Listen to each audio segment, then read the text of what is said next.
మీకు ఏదో పట్టి పీడిస్తోంది, దోషం తెలియట్లేదు.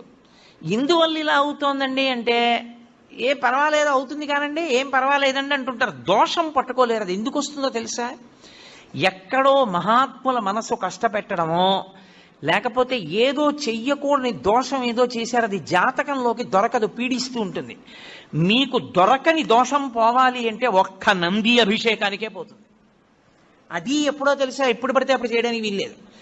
త్రయోదశి నాటి సాయంకాలం శివాలయంలో శివలింగానికి పొద్దున్న అభిషేకం అయిపోతుంది కాబట్టి అలంకారం చేసేసి రుద్రాధ్యాయంతో నందీశ్వరుడికి అభిషేకం చేస్తారు.